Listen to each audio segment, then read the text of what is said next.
Good evening, everyone, and welcome back to another edition of the Absolute Women's Football Podcast. And tonight, very happy to say we are in partnership with the Whole 115 Yards as well.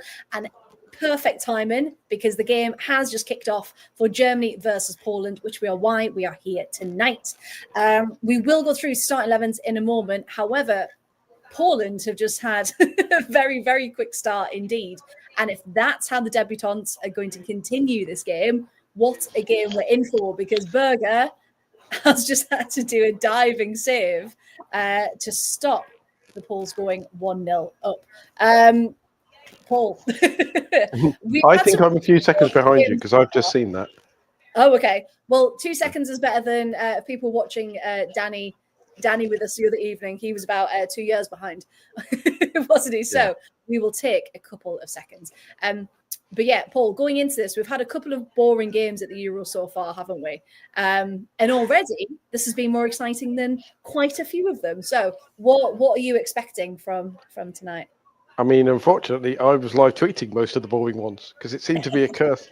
Danny said, we were in the group chat, and he said it seemed to be a curse of the 5 p.m. games, didn't it? But yeah, they were a bit rubbish, to say the least. But this one, as we get a shot of Christian Wirth, which is a really fun name to say, who's the German head coach. Yeah. And he's got big middle manager energy. But aside from that, what can we expect from Germany? Well, they are a group of players who, at this point, want to win the Euros because they want revenge from a certain England beating them a few years ago, and they're scarily good. Like you've run through that starting lineup, and we will when I bring it up eventually because we will get there. I'm somehow almost just. Chris has already put it in the chat. Legendary. Good evening to you. Hold on. So Germany have gone Berger, Gwyn, Minga. Yes, everybody. Everyone take note, Minga.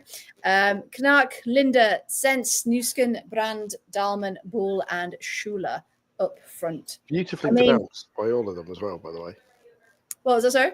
Beautifully pronounced. Oh, thank you. Thank you very much. I try my best. Unlike Sam Butterface, who you will hear lots about in this next who Paul absolutely loves. But no, I mean, you look at those names, and this team is stacked with talent, isn't it? And, you know, it's not as if they're newcomers to this tournament, of course. Previous winners. Is it 8 times they've won it now? Yeah. Yeah. They are an ideal mix of youth and experience as well, because they've integrated there are a few new names in there who perhaps haven't been following Germany as much since the last Euros, who've kind of come to the fore, because obviously with no Alex Popp, Lea Schuler has now stepped up as Germany's star striker. Eula Brand, who at the last Euros was kind of she's good, but she's very, very young, is now fully settled in the starting lineup.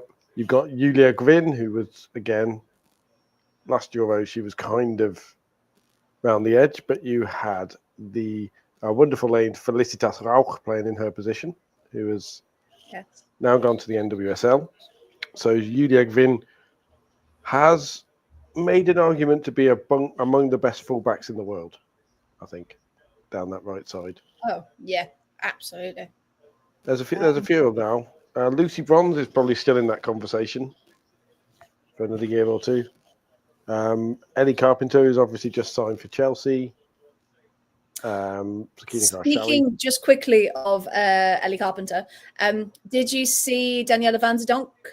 Her picture of her shirt has Van der Donk Carpenter on the back. Really? Already? Fantastic. Yeah. Van der Donk Carpenter has been fit onto the back of her shirt, which I'm just really incredibly impressed by. But yeah, we have confirmation, Van der Donk Carpenter. So there we go. Does that mean that are they officially married then? Yes, now? Yeah, they got married a couple of weeks ago now. Yeah, it seemed like we were getting lots of weddings all at once. But yes, she. Is that why everybody kind of went mad when Van der Donk joined LCL? Because I'm not up on all the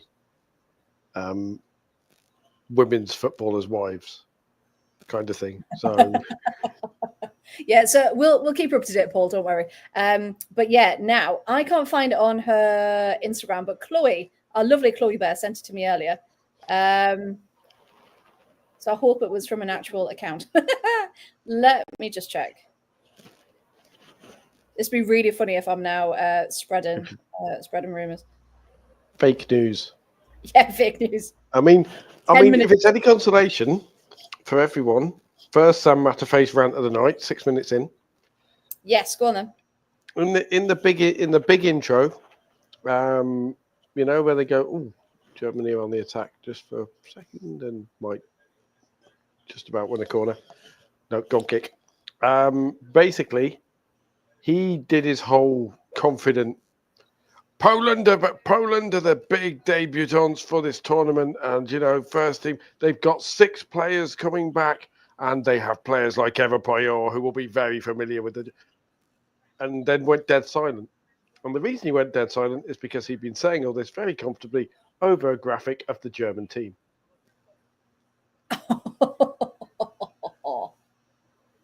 Oh. And yeah. And we then got no information on the German team whatsoever, presumably because he was desperately flipping back 4 pages in his notes to try and work out what canned thing he got into it. Actually, Graham, he did say something like Germany and Poland may be neighbours with a sometimes fractious relationship. It's like, just why would you go there? Yes, Sam.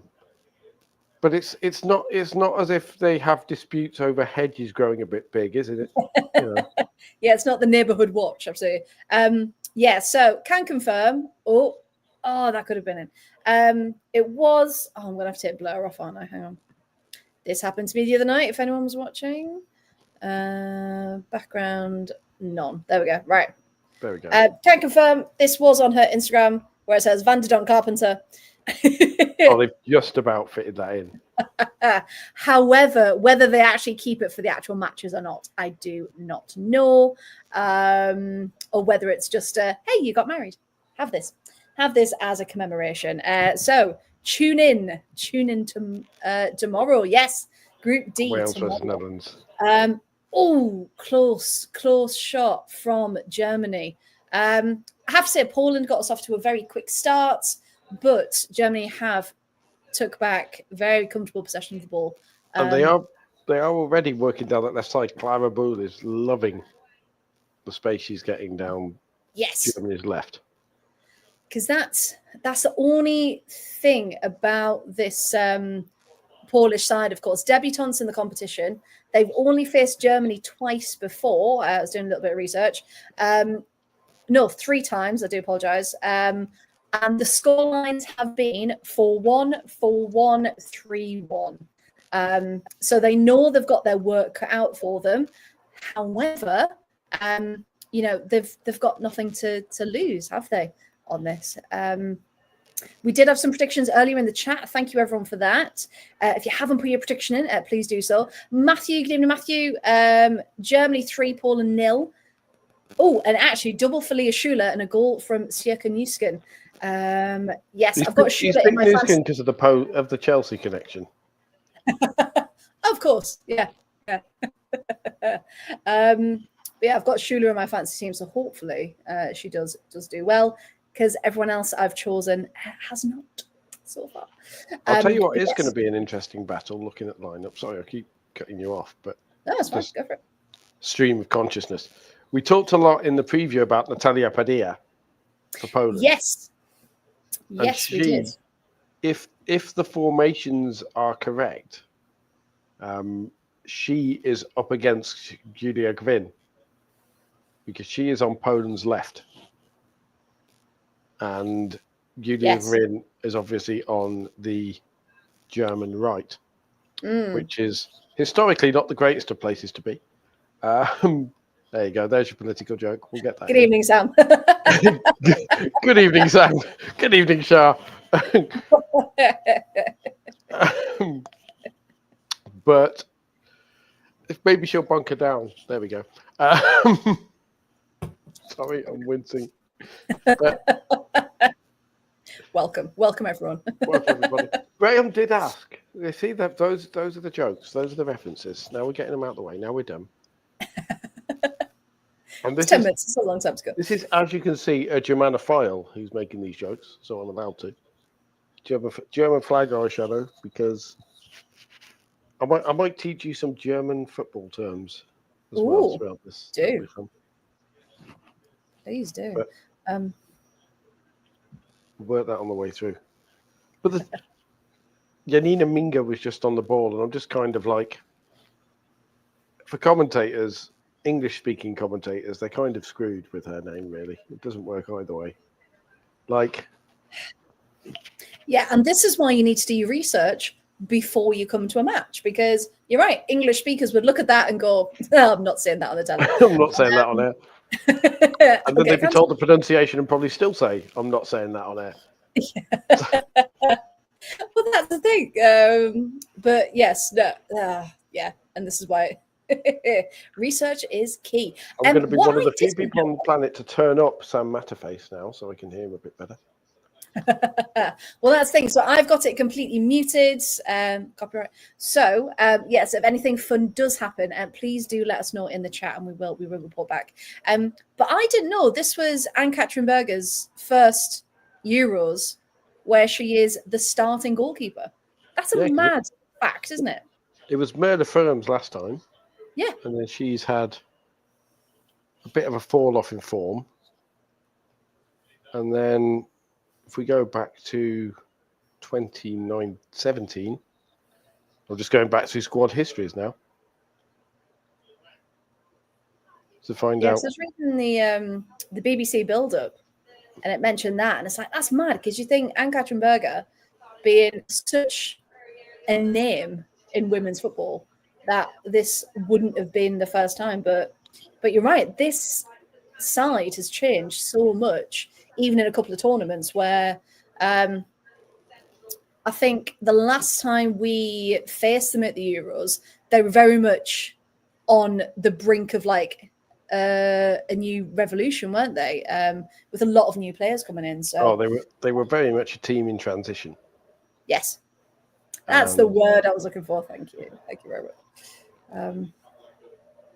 I just got really confused for a second and then realised that all the squads had just different lists, because I thought I'd just gone straight to the Germany squad. It was number 1, Sari van Wiedendaal, and I'm like, no, she's Dutch. I know. Yeah, so it was Alma Schult, and then you had Laura Benkart, who now is Leon's backup.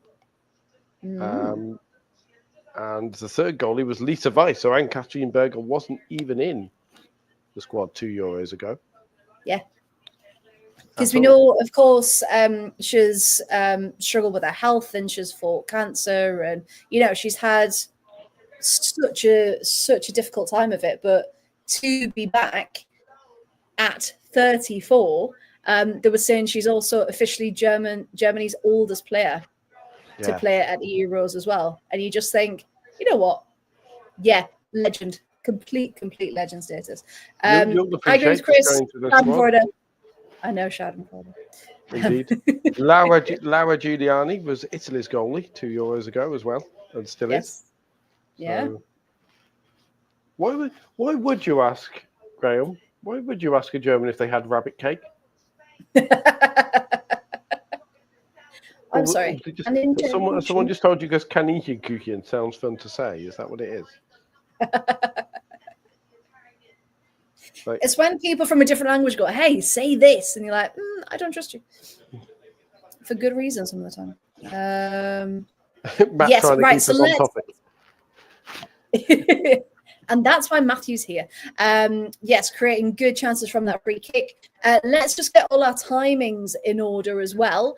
So I'm on 14 minutes 38 at the moment.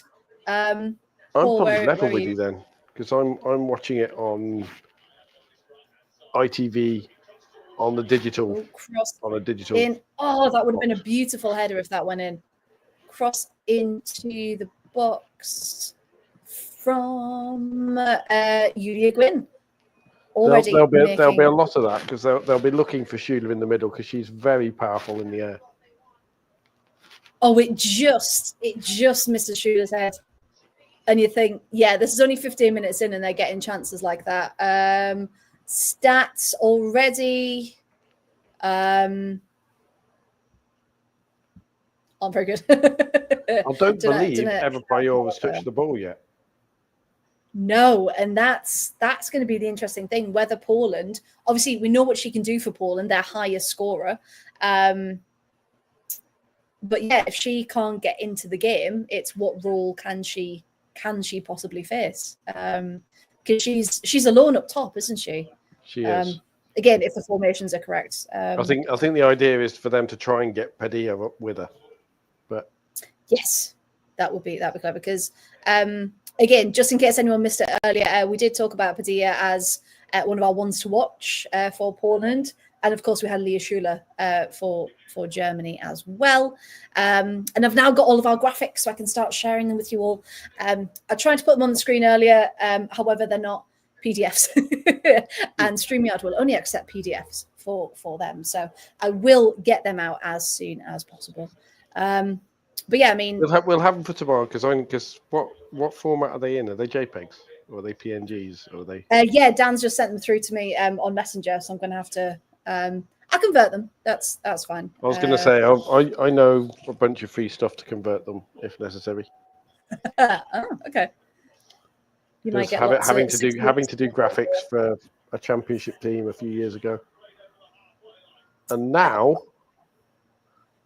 see, this is the problem we're going to have because Poland break. Then, yeah, you're reacting to that. You're like 2 seconds behind by the looks of it. Oh, interesting. Okay, I'm fine. The trouble there. If that was a good ball through to Payo, that was exactly the kind of thing she can seize on. Yes. Like that break on the shoulder of the last defender. Yeah, that's what they need to be able to do, and just try and cut through that midfield and get Payo some time in the ball. But it has to be a good ball, doesn't it? And they may be helped by the fact that Germany don't have one of the best midfield destroyers in the world, as it were, in Lena Oberdorf. She's not at this tournament. Yes, of course. Still out with injury, of course. Shurka Nusken and Elisa Zenth are both very, very good players, but they're not Lena Oberdorf. Although Nusken has the possibility to be Lena Oberdorf again. Yeah. That's true. See, we love our Sam. Okay. Thanks, Sam. Thanks for taking care. Yeah. All of us talking about... there we go. That's what I wanted, Geek Talk. Yeah. We can talk about PDFs and PNGs and... JPEGs. All sorts. JPEGs. GIFs. Again, Shula just now has almost forced her way through. And she's on her own. She had 3 Polish players there, and she's still forced through and turning in the box. It is very much... There's a lot of last-ditch defence from the Poles going on here. Yeah, and you think, is it going to get to the point where they then can't hold it? And is that how Germany's going to do it? Because they just keep coming through with these waves of attack. And there's a word for lightning fast attack in German. Oh, go on then. Is it appropriate? Well, it's now basically become the same word in English as well, so it's become an accepted word. But whether you can use the word blitzkrieg when Germany are playing Poland is possibly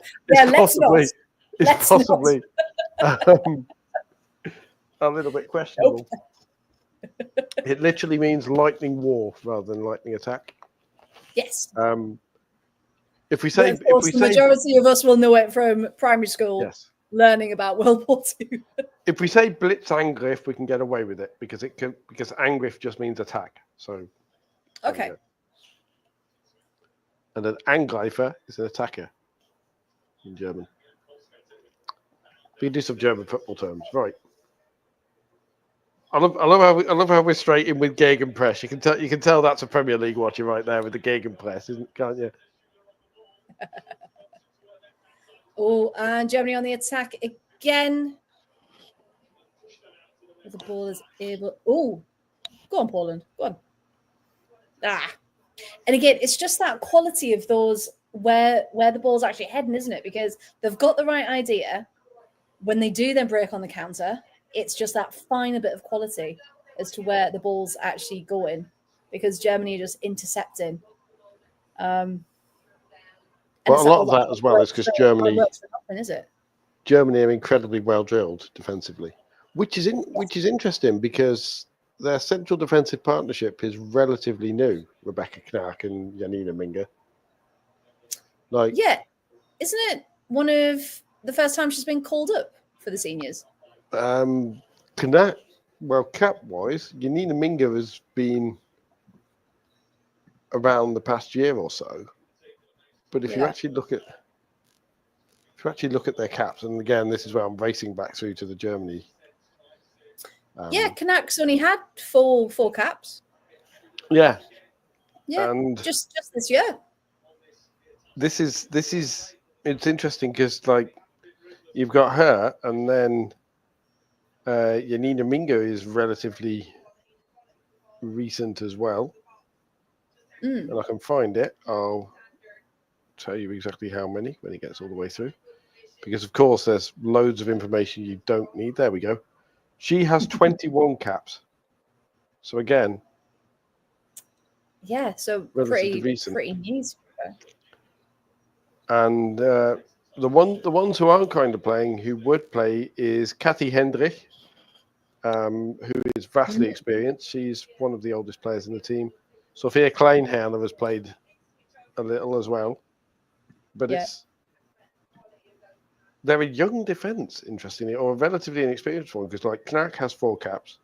Sarai Linda only has 25 caps, and she is the second most capped defender on that defence after Julia Grin. So and then you move into midfield is pretty experienced. Eula Brand has 60 caps for Germany at 22. Wow. And that just shows you the type of impact player she is, doesn't it, to have that many caps at that age? She has double the amount of caps of Laura Freigang, who is a player who we hope we get to see tonight and could. And there is Brandt, who's just beautiful turn. Oh, that was so close. From that's what she does. That would have been beautiful. A little bit of footwork, a little turn on the edge of the box, right footed in. But Shemek was there. Shemek, of course, viewers of the WSL will know her from West Ham. And again, what an impact she's made at West Ham as well. So definitely deserved this first choice. That was well caught as well, because that was a nasty little floated corner. I love that he said that, and on my screen it just gently floated into my hands as he said it. That's the timing. Oh, that's a tackle. Here we go. Ooh. Here we go. Oh, there we go. Yep, get on. Badia, left foot. Oh, and again. That's just a warning. That's just a warning for Germany, that is. And that just shows you, one, don't underestimate anyone. But it's one chance is all you need, isn't it? After that cracking tackle from Linda at the back there. Can we just give some credit to the referee there? Because many referees would have blown for the foul on that initial challenge. Yeah. On the Polish player. But it ricocheted straight to another Polish midfielder who played that ball through. And, that's how you play advantage. keep that advantage. Yeah, Chris in there, great chance for Poland. Yes, and that was Minga who got back for that goal line clearance as well. Fantastic stuff. This is already more exciting than some of the other ones that I've seen so far. But clear offside. Well, he didn't go in, unfortunately. But yeah, you're right. It did look like DS was a little tiny bit offside, wasn't she? There But probably was a that's 7. what they need, isn't it? That's the stuff they need to show. Yeah, like you say, that's going to give them hope. Yeah. And again, it's things like that because the lack of Oberdorf, who just sweeps the ball up in midfield so well, who can just sit in front of the back four, much like Kira Walsh does for England, and just kind of start attacks. Although Oberdorf is perhaps slightly less cultured as Germany that goes. was nice. Oh, and then back. Oh, they're just the potential of this German side is scary, isn't it? Yeah, the quality of their passes and how in tune they seem to be with each other is scary. I mean, what is scary is as well. Personally, I don't think this is Germany's strongest side. Yeah, because I would have probably swapped Linda Daumann for either Cindy Lohman or Sarah de Brits. Oh, that's a good shout. Okay, yeah. And they're still going the way they're going, aren't they? And it's a little bit worrying. What will be interesting, I think, is when this German team face Sweden. Yes. Because Sweden earlier again just doing enough to get the 3 points. That finished 1-0 for those who didn't see it. Probably should have finished off the game a lot sooner, Sweden, because Denmark, again, another team that just struggling to find their fluidity at the minute. Oh, I mean, I don't think that's a penalty. I think it was just a bit. I think it looked worse than it was, didn't it? Right, let's watch the replay. So Gwyn's got the ball. Julia. Catches her arm as she, not much in it. I mean, did Help it throw? No, Julia, there's nothing there. That's German for shut up. This is great already. It's fantastic stuff.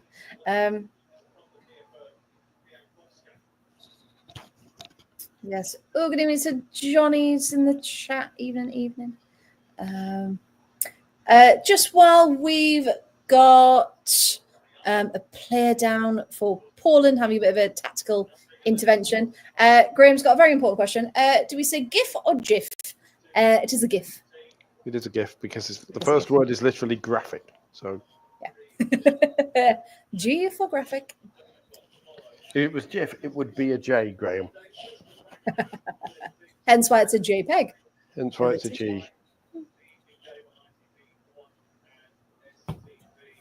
It's like when people start to say mem instead of meme or a meme. Because no one had actually said it out loud before and just said the word. But yes, at halftime, don't worry, we will be recapping what's been going on in the tournament so far since we last saw you on Wednesday. And we need to talk about Southampton, who are making lots of moves. And sorry, Graham, Ellie Brazil to Southampton.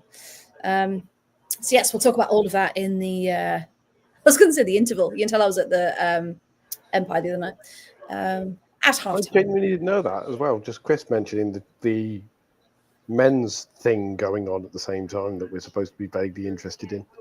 The Club World Cup, £8 a ticket. Oh, that Club World thing, yeah. £8 a ticket for Chelsea v Palmeiras in the is it quarterfinals or semi-finals they've reached yet? I genuinely don't know. I don't know. What stage the competition is. No idea. Because I'm It's just men's football, isn't it? Who watches that? just brutally, but I'm just not interested. No. Men's football wise, we should be in kit invading mode and all that sorts of things. But yeah, if there's anything you do want us to talk about in the at the halftime break, then just put it in the chat. Already started a couple of messages to come back to. But yeah, don't worry, we will talk about it.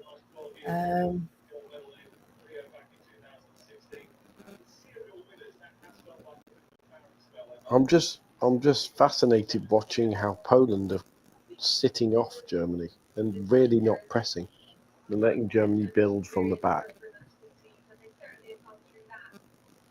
And that's an interesting strategy, to say the least. That's a good ball. That is a good ball. Here we go. That's good. Oh, yes. Go on. Go on. Take it. Oof. Had to get a hand to it, and she did. Yeah, that's exactly more like it. Ooh. Emma Byrne just casually there, like, oh, she's off. I don't know why she's suddenly Scottish, not Irish, but you know. Emma Byrne. Yeah, I think if that had gone in, it would have been brought back for VAR, wouldn't it? Unfortunately. And again, see, that's interesting because a finisher like Payot, she had the whole right, her right of the net. If you open yourself up a bit and curl that across, maybe she just thought, right, I'm just going to hammer this through for power. Yeah. Oh, again, if they'd just found Shula in the box, that again would have been a beautiful setup. But Dudek did well to intercept that. What this game really needs at this point is a Poland goal. Yes. Because absolutely. If it's a Germany goal, then you'll just see people sigh a little. If Poland score, it'll really open the game up. And it'll get even more. Graham says they're playing a high line anyway. Yes. And they'll have to come even further forward at a goal down.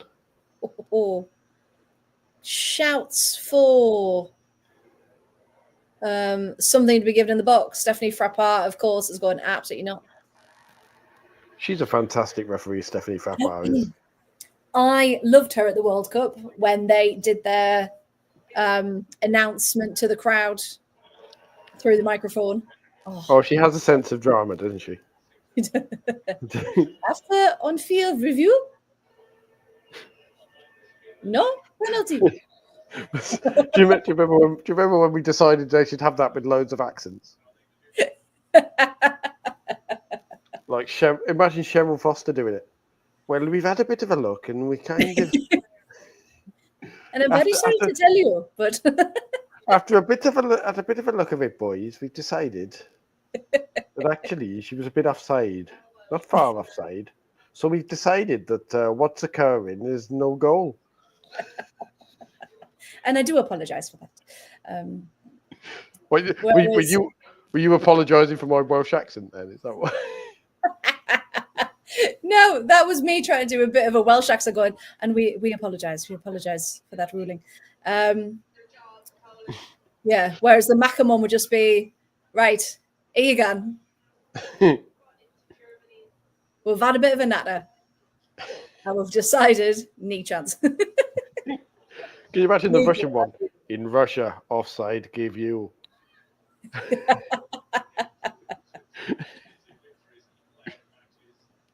Oh, brilliant. Yes, if you would like to request an accent, please. There we go. The game, it's been 3 minutes without a chance at either end, so we're struggling.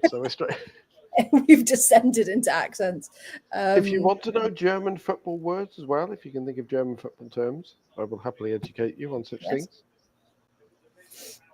Of course, there may well be Germans in the chat as well who are laughing. Oh, that was nice, little chip. Oh, yes. This is better from Poland. Fantastic. And it's out on the right wing. We're just going to find. Oh, someone made a connection on the end of that. That would have been game on. I was going to say, Anna Katrinberger wasn't too sure about that. She left it, and then suddenly you saw just the goalie sort of slight skip across. Yeah. Because that's starting to bend in, and she just kind of looks at it and goes, oof, and... Oh, God. I think it was Rebecca Knack actually ducked out of the way underneath it. She went to clear it and then kind of went, no, if I touch this, it's in. So, one of my players to pick, Achinska, taking this corner. Yes. And who will she find in the box? Oh. Tennis.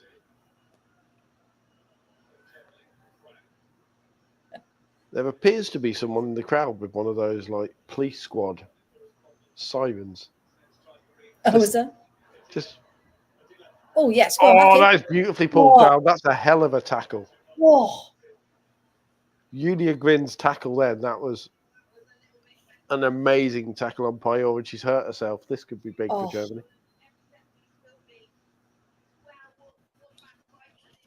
There she goes in. She has to do it.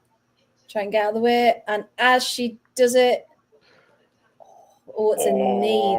It's the way her leg lands. Oh, that's not good. There's a definite.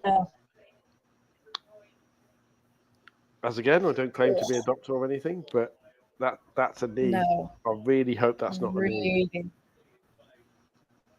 I really hope not. Because there's a definite jar on there, isn't there? When you see, well, a leg kind of catches slightly.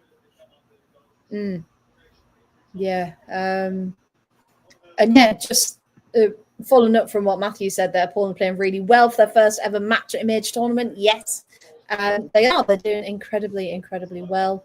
However, then followed by Switzerland VAR would be useless because they doesn't like to take a side.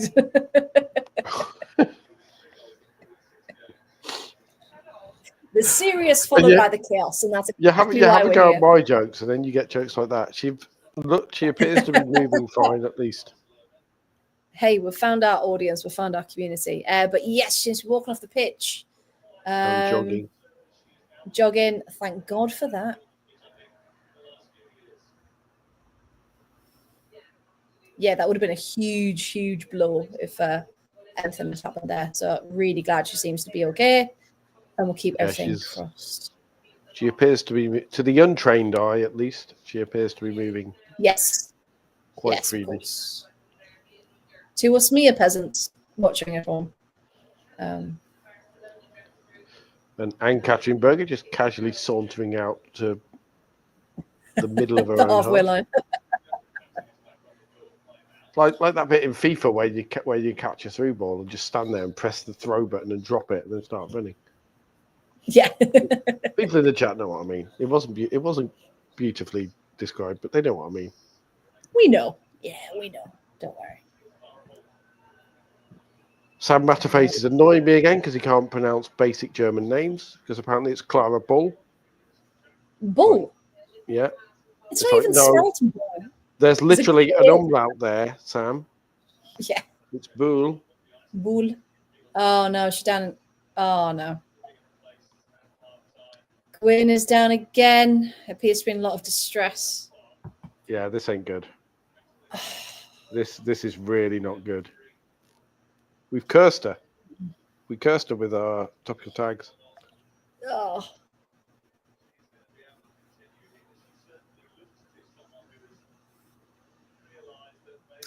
I do hate when the camera zooms in on them. It's like just give them some space. Like I kind of get why you zoom in to see what's going on, but as soon as you see, they're visibly emotional and in pain, you go right. We'll cut away now. You cut away, or you get a different camera angle. Was it the opening game when an Iceland player went down and the Iceland players choreographed appeared to instantly kind of gather around her? Yes. Yeah, on instinct. Yeah. Yeah, she's done. She knows she's done. Look. Oh. Looks like number 5. She knows she's done because it's like you say, players know because if they react and they're getting off and they're going, "Ow, that hurts a bit," then yeah, fair enough. But if they're actually in tears, she's like, that's, yeah, you know, it's something a bit more. that's the severe than expression of that. her there, like, I'm done. Yeah, And I'm now trying to lip read in that's German it. and see if she says something like meine before. Knie or something. But that's an interesting replacement as well, given the experience they've got on their bench. So number 5. Because it is Carlotta Vanza, who is 21 years old, and this is only her 3rd cap. Oh, interesting. Okay. So what do we think then? Could be, mind you, is she, I don't know much about her. Should we have a little look? Well, she can play defence or forward, and she plays for Frankfurt, although she was on loan to FC Köln in the 2nd division. Oh, okay. She was voted into the All-Star team of the Under-17 Euros. And she normally plays as a forward. So we've got a Rachel Daly. Yes, she's a forward, but interesting. Okay. We appear to have a Rachel Daly thing going on. And everyone needs Rachel Daly in their lives. And just commentary-wise, Sam Matterface appears to have no idea who Carlotta Vanza is.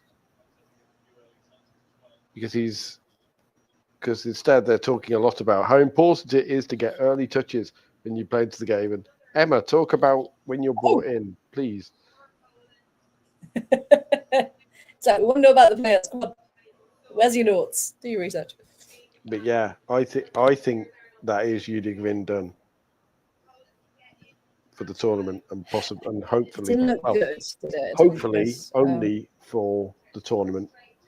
Hopefully she's upset because she's only done for the tournament and not upset because she's like, that's my season, next season done as well.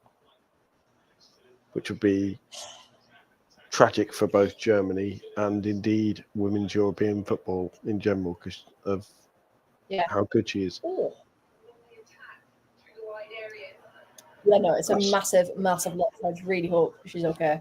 And that it's not the dreaded letters, of course. But yeah, it didn't look good. But also, putting emotion aside a bit, that now means in that channel, down, Natalia Padilla is now up against a completely inexperienced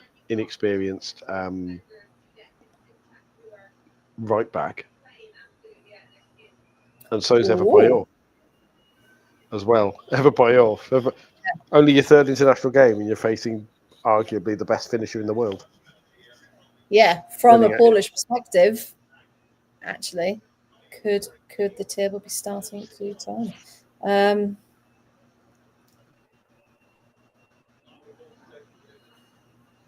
Clara Boo lining up a corner. Oh. Here we go. Oh, I couldn't find anyone and is able to be deflected. Who's going to get swept first? Padilla's got some pace on her, hasn't she? She really has. She appears to be the one running in behind, and Payor is almost. It's almost as if Payor is playing off Padilla rather than the other way around. Yeah. Or Padilla is going on past Payor in terms of running at the moment. I was going to say, because Payor, yes, has been involved, but Padilla's seen a lot more of the ball.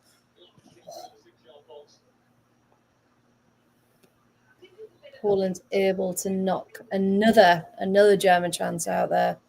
Then the ball comes in again, just misses. That is a gorgeous cross, by the way. Yeah, right into the corridor of uncertainty. Again, just misses Schuler.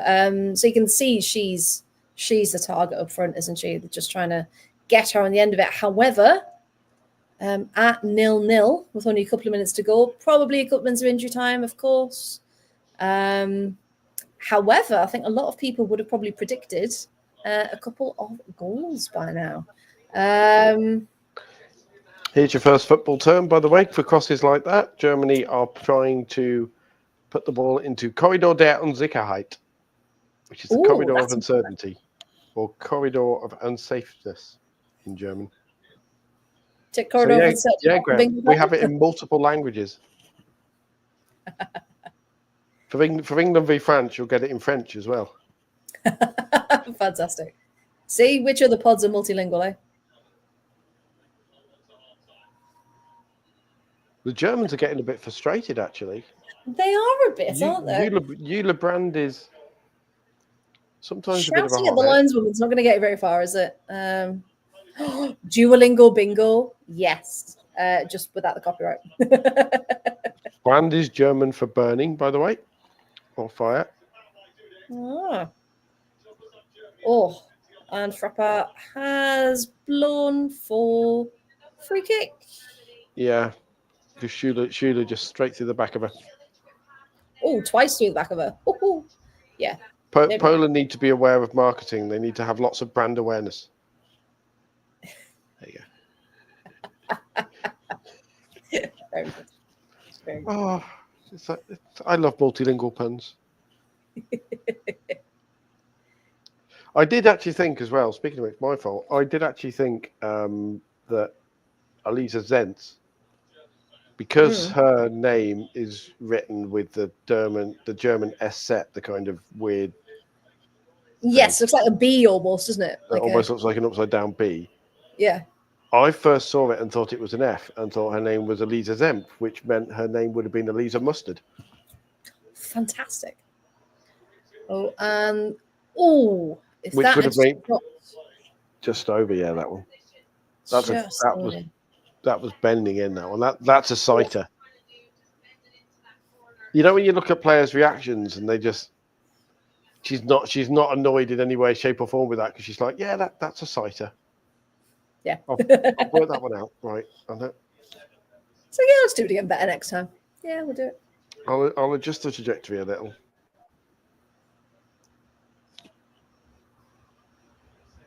Freistoß is German for free kick. There you go. Well, what's it? Freistoß. Literally means free hit. Ah. Oh. I don't know it in Polish yet, but it probably has lots of W's and Z's in it. If we're taking a wild stab in the dark at that one. If we're taking a wild stab in the dark.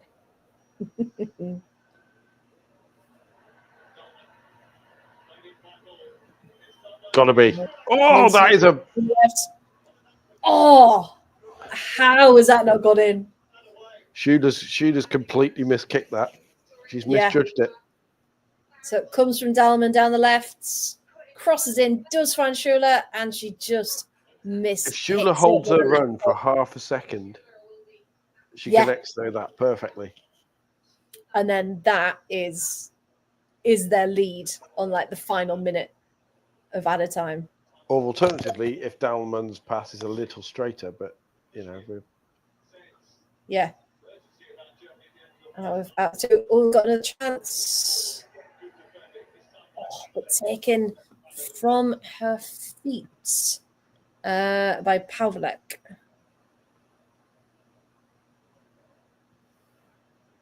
If Poland can get the ball down and play a bit, you get the feeling that that's a good ball over the top. It's down there. It's down the German left. Clara Bull is getting loads of joy down the German left. That's where their chances are coming from. Yeah, absolutely. But Poland becoming wise to it, and now are getting a bit tighter down that side, and able to frustrate them enough to take the ball out of play. The tackles are starting to go in now as well from the Poles. Which is what we like. they gained. Yes, is what we want. When they started, you got the feeling the Poles were doing the whole right. Let's play ourselves into the game. And another German corner, probably the last action of the half.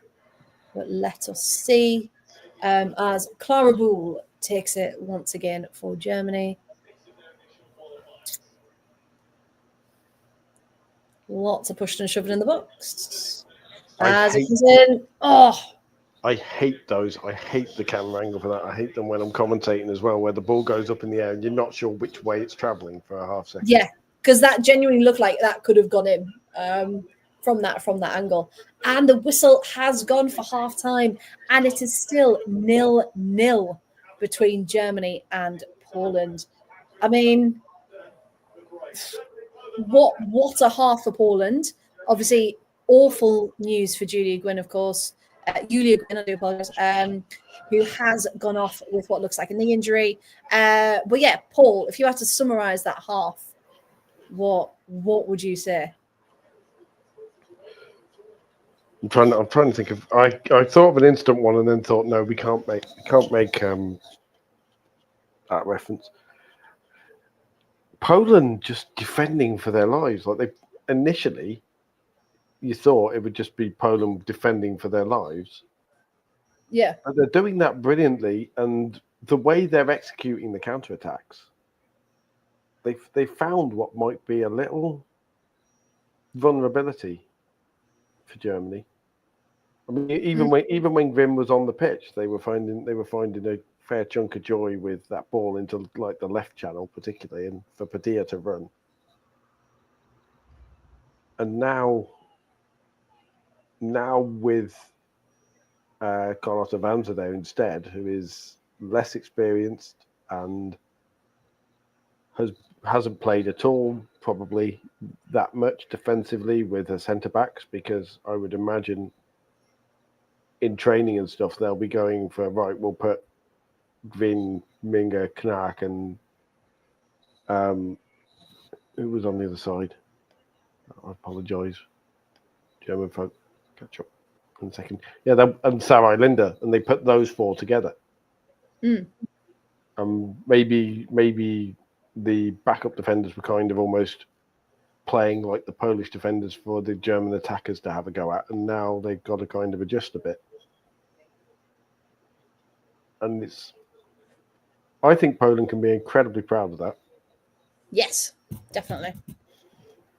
Yeah, because if you think it was only Sweden 1, Denmark 0 earlier, and there's only one goal in it, even if they just keep, if Germany do end up scoring and they don't for whatever reason, as long as they keep that goal difference down, there's still so much of a chance. I'll tell you what, if Poland somehow gets something out of this, the group's wide open. Yeah. All of a sudden. I think they could, if they just keep it, and it's going to be at that 70, 80 minutes, isn't it? That's going to really, really show the difference. Matthew's saying there, Poland playing brilliantly. Germany seem off the pace a little bit. Oh, Chris has got the stats. That's what we like. 75% nearly possession for Germany. Poland only have 25% of that. Shots, Germany 10, Poland 6. 2 for Germany, 0 for Poland. But again, for Germany, it seems like they have had the majority of the chances. If I was German, I'd be very worried. That they haven't managed to get that breakthrough yet. If this was England against Poland playing like this, I would be worried, because there is something slightly off about Germany, and whether it's Lea Schuler hasn't managed to be connected with yet. And because normally you'd say, if this was the last Euros, you'd make a big thing of, they haven't got Alex Popp up front, and Alex Popp is such a big presence and stuff. But they've been playing without Alex Popp for a year now. Yeah, so it can't really be an excuse anymore, can it? I think they're missing Lena Oberdorf. Yeah. Because Poland, even though they've only had 25% possession, they're still managing to snap into tackles and break the play up. Yeah. Germany can't get fluid. No, and they've actually had, once they've been able to get those balls over the top, or they've been able to just take their chance, they've come very, very close, haven't they? No, and it's incredibly, incredibly impressive for their first time out. Graham, again, similar to what we just said, the question for me is, can Poland hold out, will they tie a near the end? It's got an unconvincing 1-0 Germany written all over it. I really hope not, because so many matches so far have been unconvincing 1-0 wins. But there's so much more to this game, isn't there? A 1-0 would just seem really unfair. I fear for who Germany got next. Have they got Denmark or have they got Sweden next? Just checking the fixtures. I made a diary, didn't I? Hang on. You did. Yeah, if anyone hasn't seen, by the way, and anyone wants to put this, add this to their socials, if you go to the whole 115 yards, I've made stupid blur, not the blur. I've made a diary for the whole tournament, which has got every game. It's all color coded. Match day 1, 2, 3, semi-finals, quarterfinals, final, etc. And it's all there for you. So if you do want it, that's on the whole 115 yards, ready for you to screenshot and use it to your heart's content, if you would like to do so. I did see Venner said a little bit further up. He does wonder if Verk will bring on Selina Churchy, who is a player who we haven't seen who we haven't seen much outside the Bundesliga, really. But she's top scorer in the Bundesliga.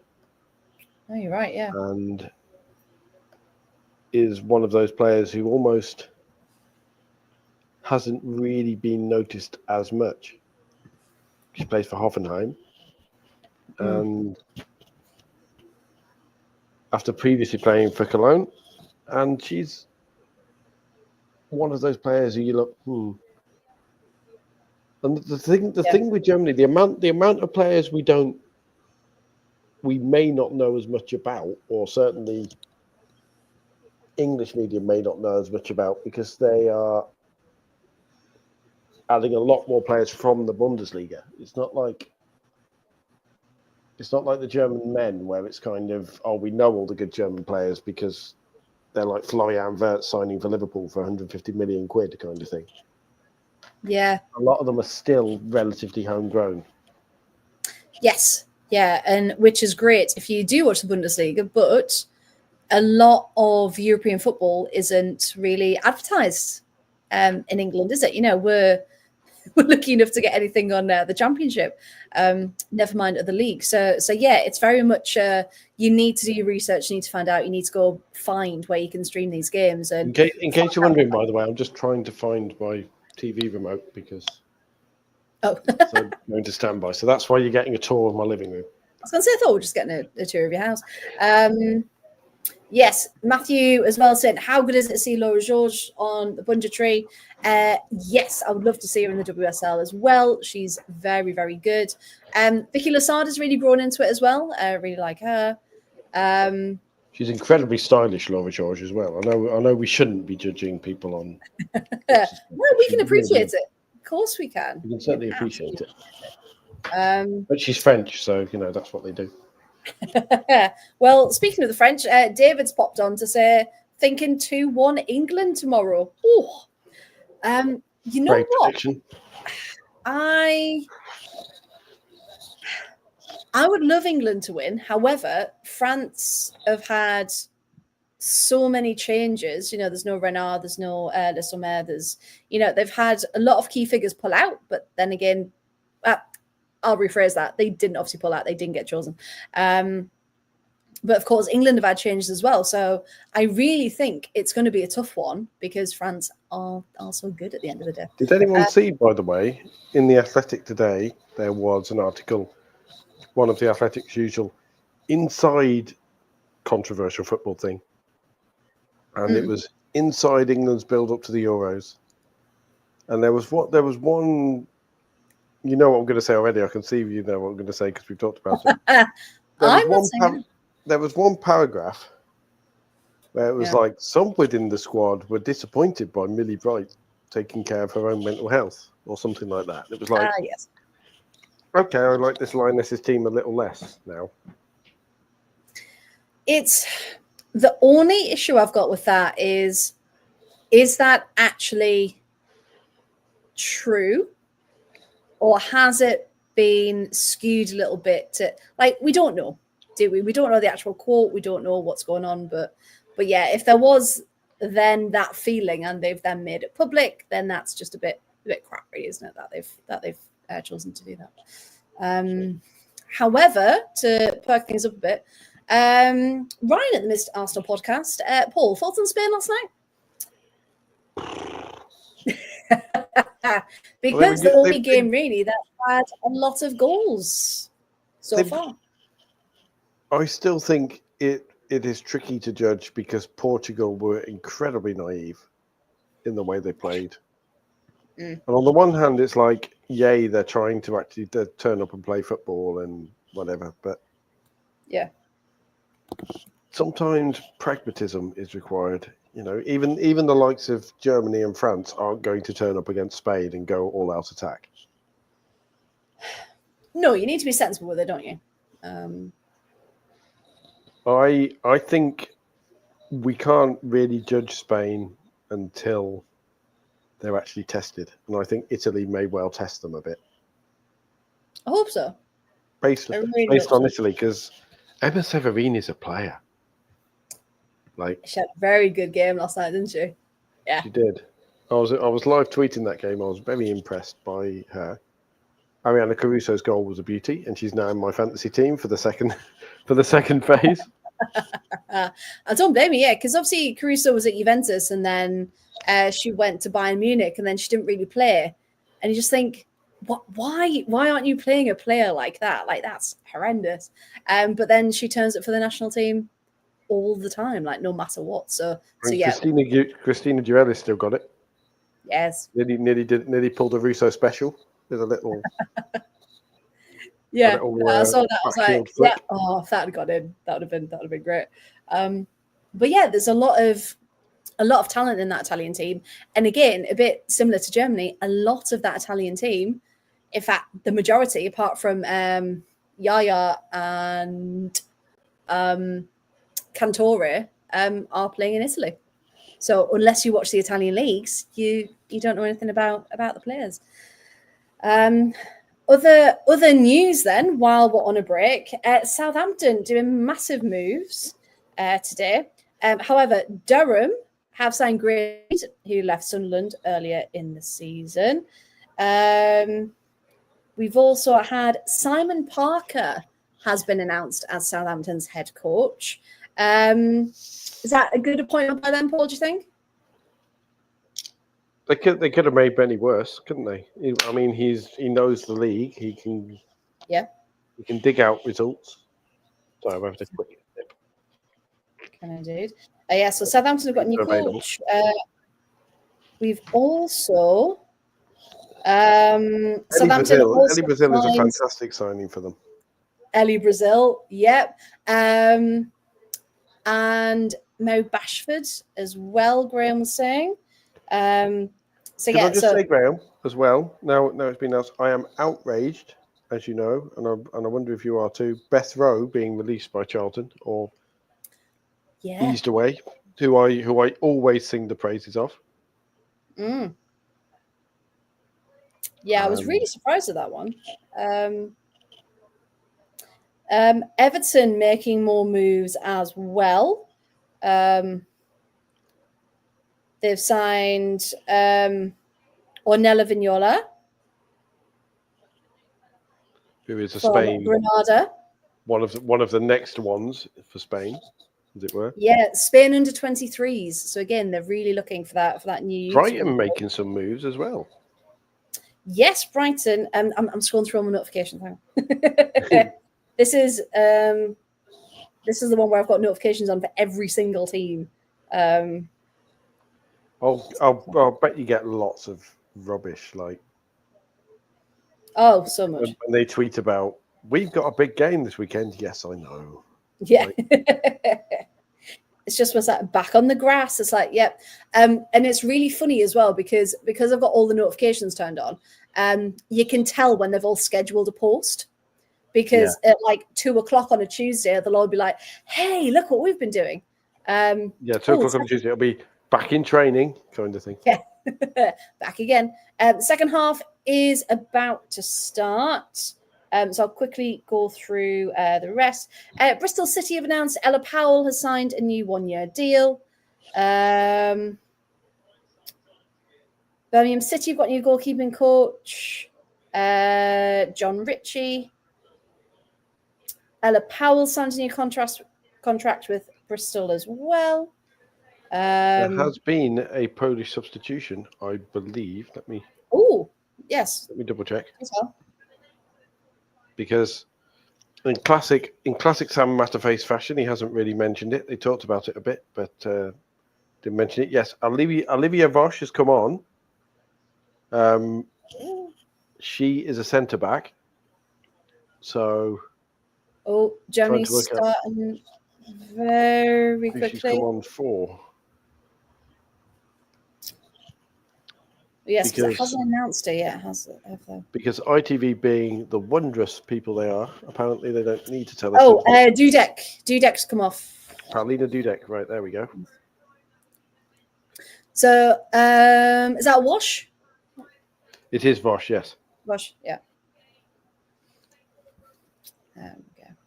I'm really annoyed because I thought I tweeted about our watch along and I hadn't actually posted it. What? You haven't tweeted about our watch along? Well, everyone watching now, give it a little tweet. Let's get some more people involved with our wonderful watch along so far. Eva Payor just giving a wave to the Polish crowd then as she cleared the ball out. It's a German corner. Was it a German throw-in? Yeah. Big one, of course. Spurs women have announced Martin Hall is finally that's been made public. We heard a rumor, didn't we? I think Tom Gary posted it. Was it yesterday? Day before? Wrestling reference. All aboard the Ho train. Now that can be a completely different podcast. That could be a completely different podcast. But if Danny was here, then Danny would tell you that was a 90s, early 2000s reference. Wrestling. I trust you. Well, that was an absolute mess in the box. But Frappard is saying play on, as it probably should be. Did we mention Taylor Hines to Arsenal? Because I saw. No, we didn't. That's still started. Yeah. What do we think about Hines leaving probably prime starting position at Liverpool to go back to Arsenal? I don't know where she's going to fit. I really don't. Shot by Darman, but goes just wide. It's one of those sad decisions where it's like she's gone, oh, Arsenal, and everyone else has. And yeah. It's like Taylor, you're in. You. I saw Liverpool fans going, Taylor, you could have become a legend. Yeah. You could have become a legend at Liverpool the way you were playing. You were constantly starting over there, especially with their things. She's behind Steph Catley. She's behind Emily Fox. She's behind. Well, that's the thing. What role is she actually going to play? So it'll be very interesting to see how much Sleggers actually uses her. I mean, on the one hand, you can't blame her because Champions League football, and yeah. Although I do wonder with Arsenal, and obviously we won't talk too much about it, but I do wonder with Arsenal with the news today and all the discussion. That's some tackle that, and with all the discussion around the way Arsenal conduct themselves as a club, I think that there may be particularly a few female players who might be looking at that going, do I really want to go to a team that appears to tolerate certain things that should never be tolerated when they're aware of them? It's hard, isn't it? Because you'd really hope that, yes, they've got a one club mentality as they should, but hopefully the women's side had no involvement in that, and it was all the higher ups that were manufacturing. I would imagine if you're because obviously because it's only been revealed today the identity of the Arsenal player concerned, and he's only been charged with it today. Even though we all knew, but yeah. Yeah, officially announced. everybody knew allegedly, but now he's Allegedly, officially been yep. charged. Yeah. And we are being careful. You can go and find out who it is. We're not going to even give him the credit of mentioning his name. Nope. But that's some tackle. Oh, The Arsenal player in question. was Vosh very good. That was she is. What a player! Where did she play for? You have stereotypes of Eastern European defenders and Eastern European players. Olivia Vosh is very much one of those. She is probably a lovely human being, but she looks very intimidating indeed. She plays for FC Nuremberg. Because she is tall, she is very well built, and she has a stare on her as well. That can stop 1,000 ships. Yes. Every clip of her, she just kind of walking, you just kind of looking, going, that lady has a very intense look in her eyes, indeed. But again, that's who you want in your defense, don't you? People that are gonna, be absolutely terrifying. It's one of those you look at it and go, do I really want to go into a 50-50 with someone who has that stare on it? Will I come out alive? Well, yeah, I mean, hey, it's working. It's working so far for Poland.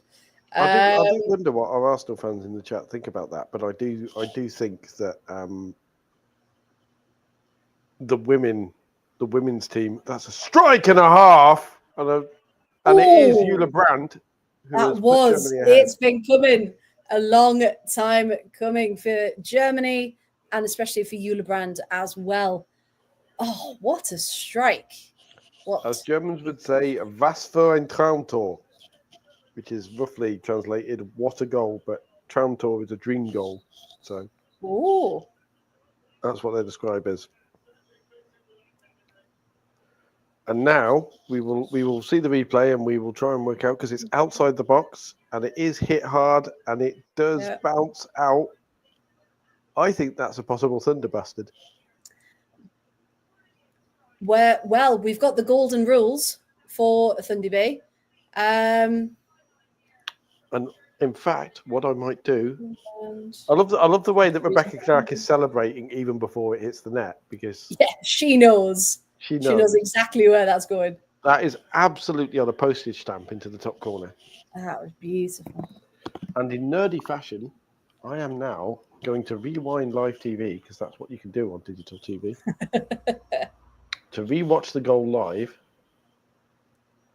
and see if the camera follows it enough to see if the ball comes back out the 6-yard box. Fantastic. Okay. Because it meets the other two criteria. Yes, because remember, for people who didn't know, the 3 golden rules must be struck from outside the box. Rule number 2, it must come back out of the net. And the ball must come back out of the net at least past the 6-yard box. They are the 3 golden rules.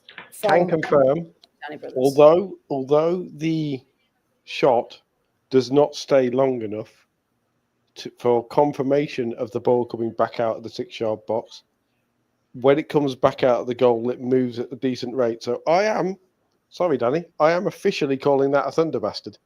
Oh, okay. We'll have to get Danny on the case for a live action replay just to get his confirmation. We'll have to get the TAR on it, Thunder Bastard arbitration panel, but very good. I think that's a Thunder Bastard. I think it's I will discuss and debate that with Danny where necessary. He'll be wanting official, we'll be searching for in-game footage and all sorts of stuff.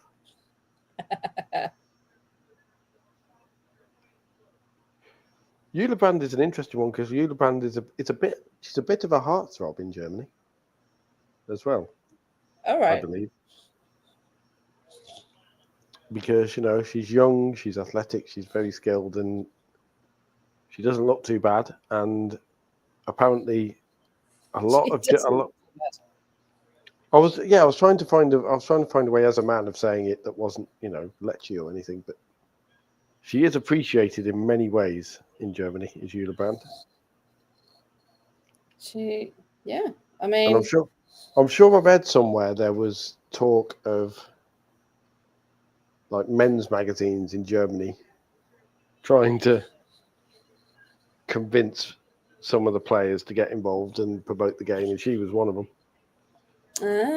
Well, to be fair, you need to use the players who are going to have that impact to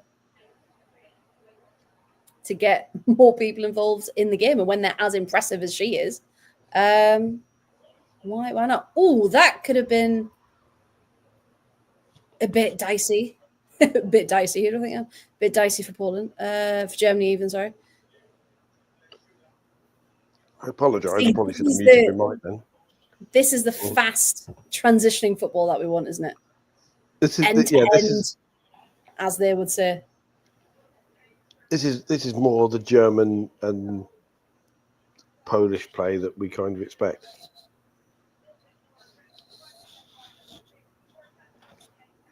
And I do hope Jule Brand has just joined. Has she just joined Barcelona?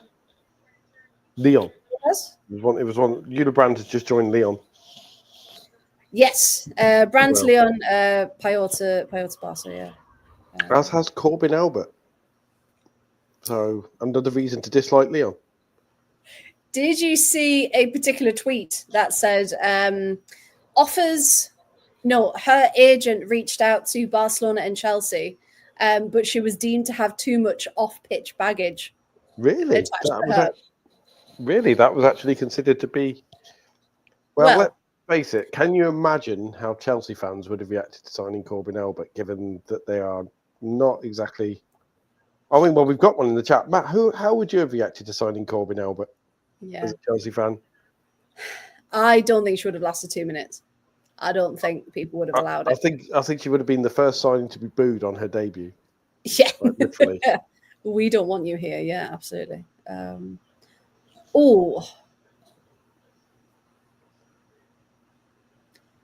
Padilla isn't slowing down, is she? She's fantastic. She's got an engine around her, hasn't she? Yeah. Properly keeping going. I mean, with on the evidence of today, I'm surprised Arsenal weren't in for Corbin Albert because they've got no morals elsewhere apparently. Allegedly. No, but again, the amount of pride literally in that Arsenal team. Did you know, by the way, officially Wales are the gayest team at the Euros? I read the other day. They have the most LGBT squad members, apparently. Yes. Yeah, out indeed, yeah. Right, just put Freya, seeing as you got a Barca shirt, I'm assuming you're going to get an Arsenal shirt soon with Mariona on the back. I wore this to support Eva Payot, actually, because wanted Poland to do good things. Oh, that's a choice. They've took Padilla off. That might be if she has run herself into the ground, then it's like, right, okay, we'll put someone who's give us some recovery time. Yeah, because she's had a very impressive 58 minutes or so. Yeah, and you don't want to completely wipe her out for the rest of the group stages, do you? And just on that, I do actually have 2 Arsenal shirts. One with Hertig on the back, and the second one also has Hertig on the back. That was given to me by Lena Hertig. So yes, I do have some. That's the name drop right there. That was a Chloe style name drop. That one, just bang. And when I go to Fiorentina Lazio next season, I will hopefully have even more shirts to add to my collection.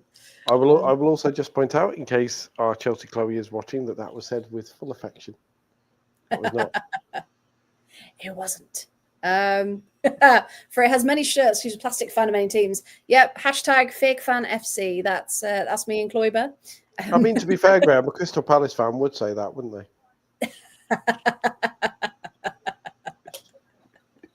You know what? I just love a football shirt. Really, Come really come for our Team Chaos Queen. You best not miss. That's what that was. And I appreciate it. But yeah, no, I just love a football shirt. See, he's there. That was low. Oh, I can go lower, Graham. I can go lower. I was going to say, if you met Paul, he can. Next time Charlton score, you're going to feel glad all over.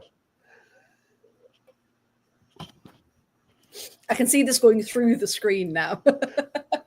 Graham reaching through to get you. A man from South London has been arrested for assault this evening after comments on a football podcast.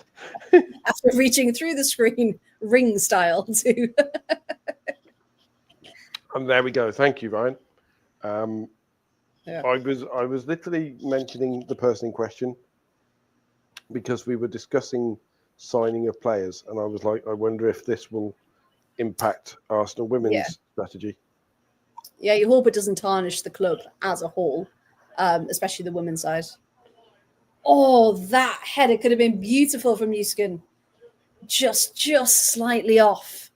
I think Boole knows, doesn't she? Yeah, there was a bit of a grin there. Bull knows she's put that cross in absolutely perfectly. Like Clara Bull is there. What's happened? It's a lovely little cross. What's happened there is Clara Bull's put the cross in and grinned because Newskin has gone, yeah, sorry. I should have scored that. I'm so sorry. We know, Graham. We know it would never be horrible. Yes, because I got completely trolled, didn't I, by those horrible people who went back like 5 years through my Twitter, which is really weird. That was very, very funny. There was just no point to it. Just people are genuinely so angry over nothing.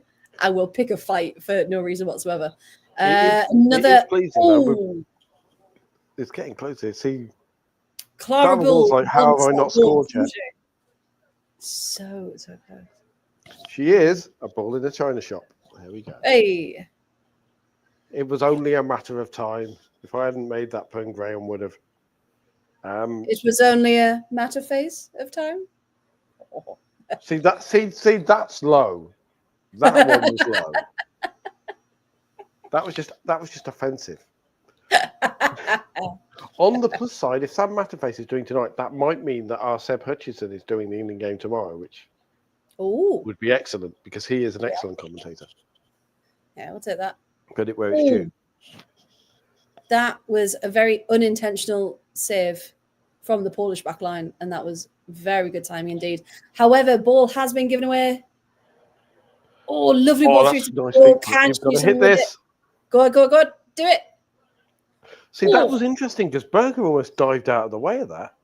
Yeah. Or was it the angle? I don't know whether we'll get a replay of that, but it looked like Berger almost over-dived out of the way of that. Yeah. Thinking it was going to go into that bottom corner and go for it. You could never accuse Eva Payor of being a subtle finisher, could you? Like, no.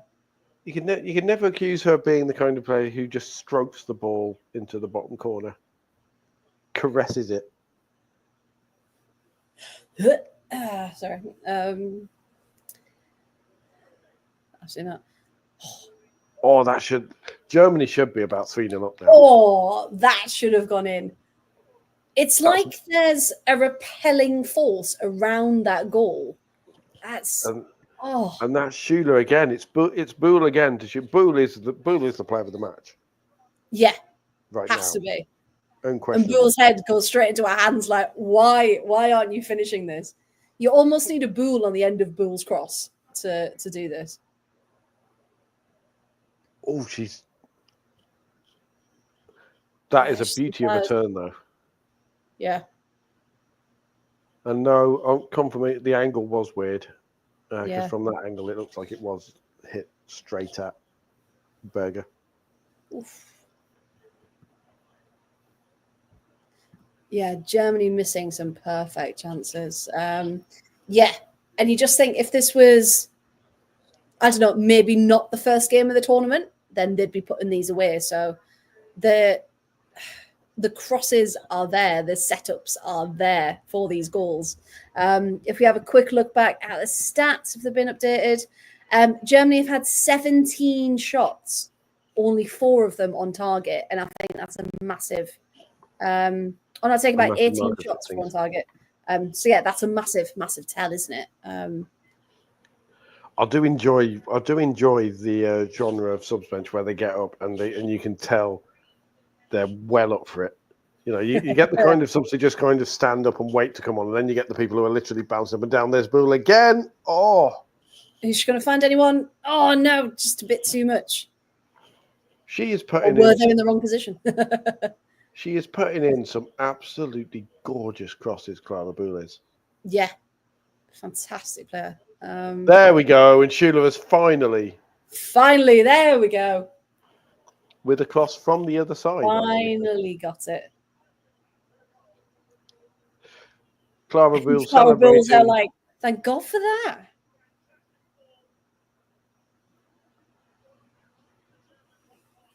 I think it was Eula Brand from the other side.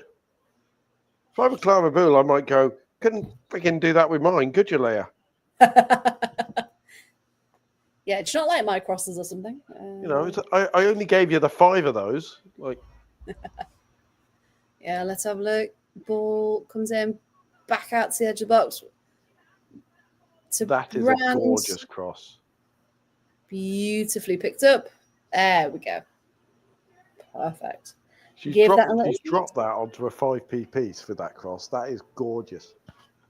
That is.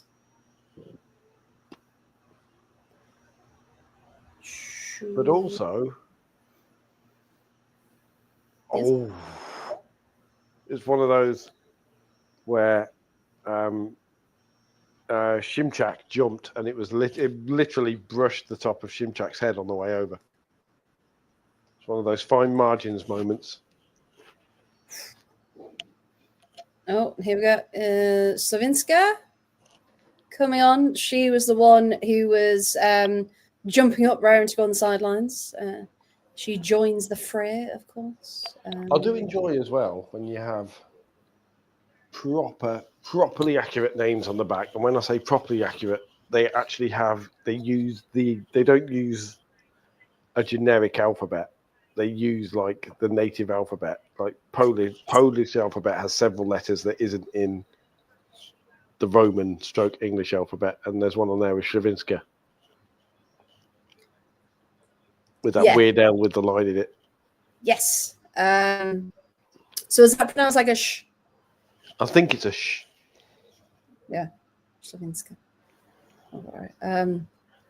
Yeah, because I know a lot of players, don't they? They've got to anglicize their names for like social media and stuff because they can't actually get the letters.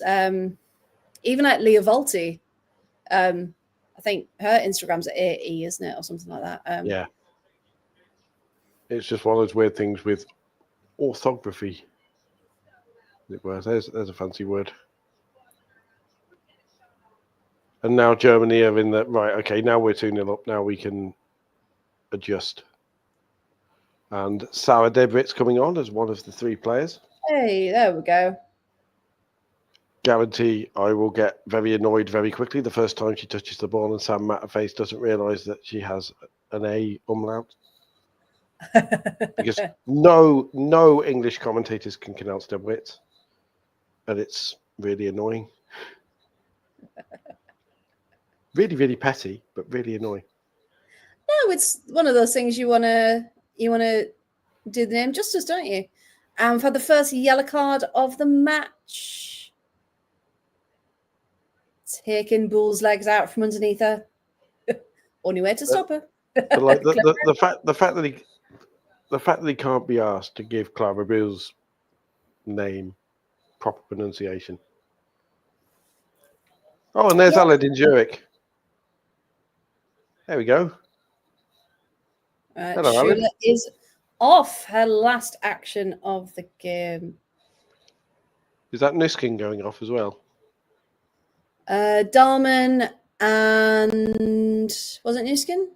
No, it was Sydney Lohman's come on. So it was Dalman Oh, and Zentz and there we go. Yeah, it's just popped up. and who was the third one you said was coming off? Schuler. Schuler's come Schuler. off. Yeah. So who have they brought on up front then for Schuler? There we go. Dalman for Laura Freigang. Yes. There we go. There we go. Gang, Freigang. There we go. Freigang's gang is all together now. Do you want to be in Freigang? No, we can't use that one. I mean, like, you know, when you're halfway through saying something, you think that sounds really good, and then you say it, and you're like, "So, what's coming now? Oh no, said it. Oops. Can we, Sam? We'll chip that one out. You say too late. This is gone. This is gone." Believe it or not, David, there is, of course, the very famous situation where in the 90s, a player who regularly played for the German national team was Stefan Kuntz. And Yes. it was worth it. It was worth it watching the Euro 96 coverage and John Motson and the English commentators desperately trying to avoid pronouncing it in German fashion. I can imagine why. Also, visual gag in the Three Lions video where the German team all had Kuntz on the back as well. So, English humour. Yeah, Matthew's saying, put your hand up if you've got Lee Shirley in fancy me. yeah, all right, folks. There we go. Ooh, Alice arrived in Zurich. Hope you had a good journey. I know lots of planes were cancelled because of the French airstrikes, so I'm glad you made it. Zurich Hauptbahnhof is gorgeous. Like, it shouldn't. Main station. It's a lovely train station. That's really, really nerdy, but hey, no, we appreciate a good train station. This is the same Sam Matterface that claimed Mariona was a Barca player still last night. Ooh. I bet that went down well with folk watching. Yeah, I mean, at least get people's clubs right, or at least change it to be like former Barcelona. When people realise their mistake, you don't mind it because that's human error. It's fine. But yeah, I think. Yeah, I still think 2-0. I mean, the Poles could be quite proud of that, can't they? Yeah, absolutely. Unless Charles got anything to say about it. Here she goes. Another cross. Germany are clearly focused on wing play. Yeah. And you can tell they're gunning for more goals. They know they should have put a lot more past Shemek by now. We love proper wingers. And if you want a really nerdy fact, Aled, as well, and because we can get away with it because you're in Zurich. Zurich is the only railway station in the world that has a river flowing through it. Oh. With tracks both above and below it. So there you go. Oh. See, Ryan, that question is rude, and we decided on the live watch along on Wednesday that hell for me will be watching two teams managed by Mark Skinner, commentated upon by Sam Matterface, play a 0-0 draw. Yeah, which circle of hell is it in Dante's Inferno? So, yeah, that's just even thinking about it. And just when it ends, it starts again from the beginning. When I'm there, having made too many jokes, when I'm there, hopefully many, many, many, many years from now, and the light is fading, and losing the faces of my loving family gathered around me, and then go towards the light, and the light opens, and it's a room with a television and Mark Skinner's smiling bloody face, and the first voice I hear is, now commentary by Sam Matterface and Lee Dixon. Jesus. Speaking of Mark Skinner and United, we also had the news today that Rachel Williams has signed another year contract with United. I personally don't have a problem with that, but many people in the comments do. Unfortunately, most of them are Manchester United fans. Which, I mean, you can't knock that she has given everything to that club. Like, you cannot take that away from her. But a lot of fans saying, they're unserious for signing her again for another year. Is this the Gen Z word? Is this the Gen Z word of the week? Is this the what we just unserious? Is this my latest word to make Rosie cringe whenever I use it? Yeah. I'll just refer to teams as unserious and just watch her face just go. To watch it. Yeah. So that's because obviously Villa have done nothing. Lots of teams are still incredibly quiet. But United also, there's been nothing from them. And then the first thing they do announce is an extension to Rachel Williams. So yes, lots of United fans not happy. So if anyone does have any thoughts, please let us know. Ryan, we've talked about this. We've talked about Taylor Hines. And no, she's not getting in the starting 11. But yeah, Ryan, what do you think? Will she actually make the team? Liverpool haven't made any signings yet. There was talk they were losing Fuka Nagano to Manchester United, but that didn't happen. Yes, that was scotched fairly quickly. Yeah, so David, they haven't made any signings yet. I do also have the transfer tracker on the whole 115 yards as well. I just need to update today's. Been a bit busy, been to the vets, been to baby swim, been to a lot of things. So that does need updating with today's news. However, Storm is okay, right? Just casually dropping in there, going to the vets. He while there's a break in play, he found some crackers that were, if anyone's ever seen the cheese melts, and he ended up, I don't know how he did it. He got through 2 carry bags, got in, ripped open the cardboard, ripped open the plastic, and ate a full pack of crackers. Yes. That had onion and poppy seeds as ingredients, which of course dogs can't have. So he was fine, but we rang the vets and we were like, he's eaten a full. Is he okay? Yeah. He's had a lot. So long story short, he is okay, but he's had to be hospitalized with the vets for 48 hours. So they can check on him. To make sure that he is okay. And that's why, everyone, if you don't have an emergency savings pot, that's why you need one, just in case your dog eats a packet of Carr's cheese melts. Of course, if he was really going for it, he'd have pooped in the fridge and ate a whole wheel of cheese. And then you wouldn't even have been mad, because that's impressive. Honestly, the fact I was like, that was, I don't know how he did it, but he did. If it's it's just when you walk in, you see something in bits on the floor, and you're like, oh no, what have you eaten? What have you done?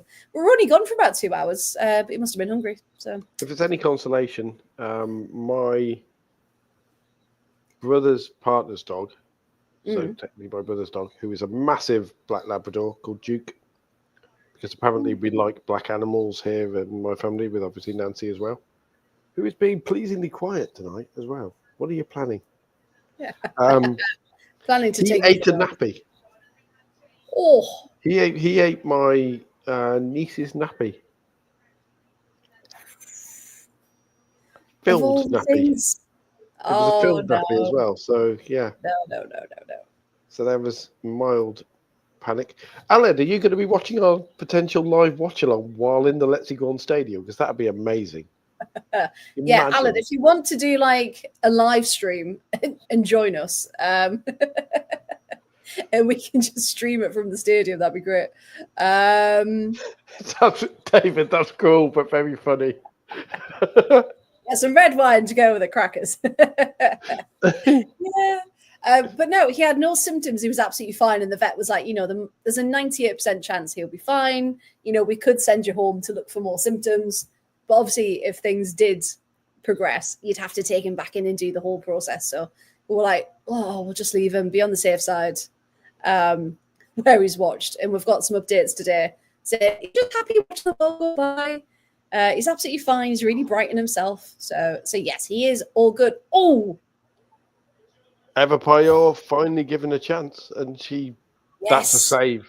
That is a save from Ann-Katrin Berger. Yeah. Watching the replay. And she is telling everyone, get your act together. That was Payor close. was absolutely connected. That was a really good ball in as well. Cracking header. Payor was fully arched her back and thrown herself into that. And I don't know why I was actually showing everybody. Yeah. But, when you see something like that, you have to demonstrate. But another ball in. No, Matt. I can confirm all cats have foot fetishes because I have scratches on my feet. The past week, obviously, with the heat, walking around barefooted. Yeah. Nancy likes to sleep under that thing there. She likes to sleep along the bottom. Yeah. The trouble is, when I walk over there in barefoot, she has a lightning left hook, and she loves to just boom out from under the. So no, Matt, don't worry. It's a cat thing. It's not him. So there you go. What other watch-alongs do you get? Things like cat discussion, cats eating nappies, poppy seeds. Yeah. German football terms. And you know what I'm really annoyed about? We bought some brie, and we bought the crackers specifically for that brie, and now we haven't got any bloody crackers. You can eat brie just by yourself.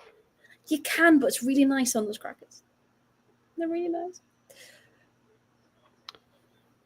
But did you know Scar from The Lion King? That was his favourite cheese. I'm going to make everybody wait now. No, that was his favourite cheese because he always had some brie prepared. I was going to say, I was like, he sings brie prepared. Is that going to be? Yes. And then that good. My Lion King knowledge hasn't failed. You don't get Lion King puns on other podcasts, do you? Yes. There was a good chance from Poland, but Germany have been able to get the ball back where they want it. 82 minutes, starting to slow down. You get the feeling Germany are controlling the game now, don't you? Yeah. Because they've seen what Poland can do, haven't they? I think if you're like you say, I think if you're Poland, you come out of this and think certainly against Poland against Denmark looks like it could be a cracker. Oh, what a cross! Oh, that would have been beautiful. I do get you do get the sense they've really practiced that. One winger goes down and the other winger comes in hard towards the far post and attacks the cross. Because the number of crosses where you've seen Clara Boule go down that side and put a cross in, and Yul Brand has been herring into the other side. Yeah. Classic FIFA tactic, by the way. That if you want to score loads of goals in FIFA, one of the ways to do it, crosses, have a winger who's good, pick a winger on one side who's really good at crossing and have a winger who's good in the air on the other side. You get 20 goals a season. There you go. Nancy agrees, you see?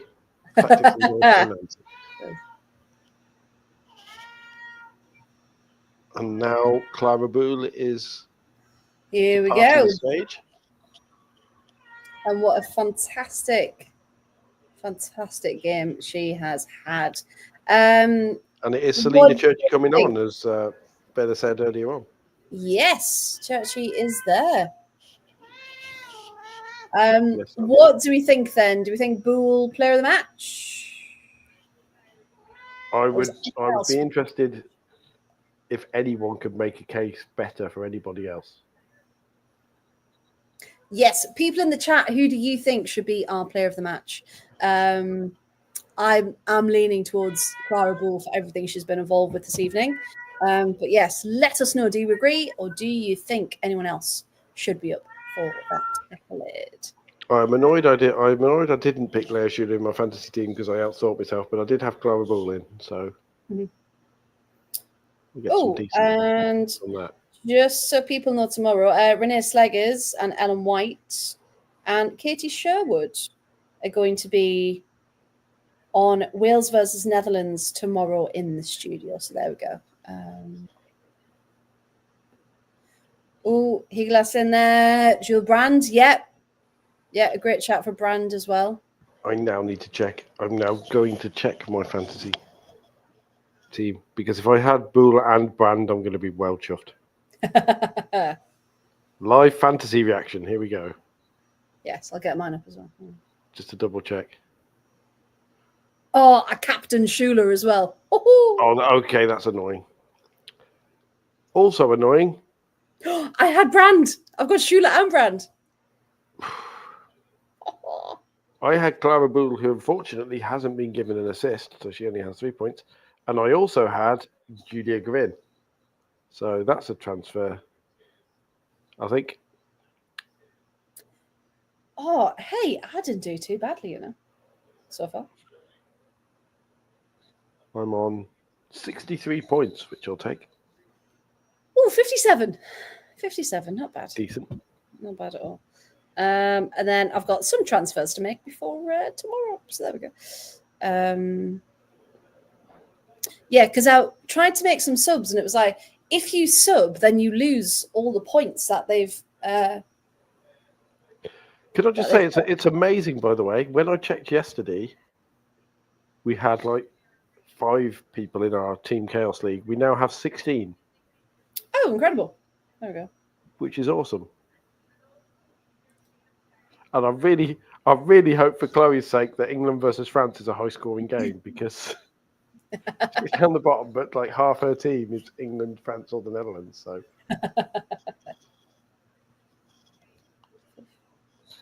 I'm annoyed I didn't pick Eula Brand. I don't know why I didn't pick Eula Brand. I'm an idiot.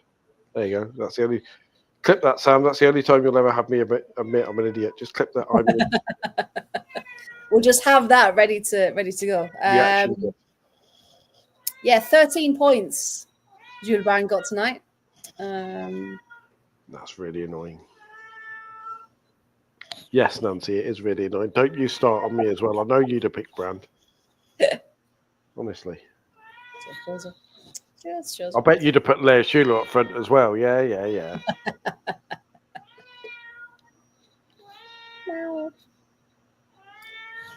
Yeah, but we are ticking down. We're on what? 88 minutes now? Yeah, just turned 88. It's... Can we just do live watches of every ITV game so I don't have to listen to Sam Matterface? I've got like a legit excuse. Yeah. Oh, sorry, we can't listen. Copyright. Oh, good claim by Shemek there. Because again, if someone was there... well, that would have been a stupid thing to say. If someone was there, that would have gone in. Yeah, shouting at her back line. You can't give me that much space.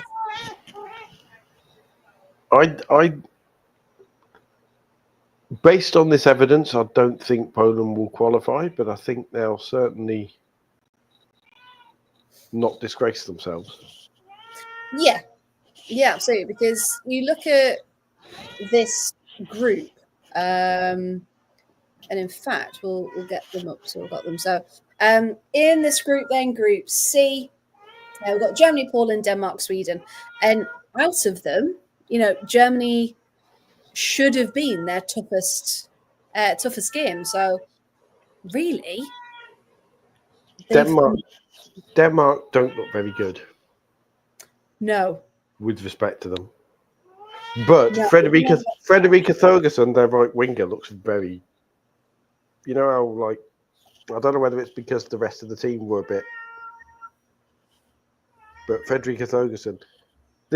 I am actually rubbing my hands because this appears to be shaping up to be the tournament of wingers. And it's like, yes. Yes. See, we do love a winger, don't we? We love a winger. We love a good assist.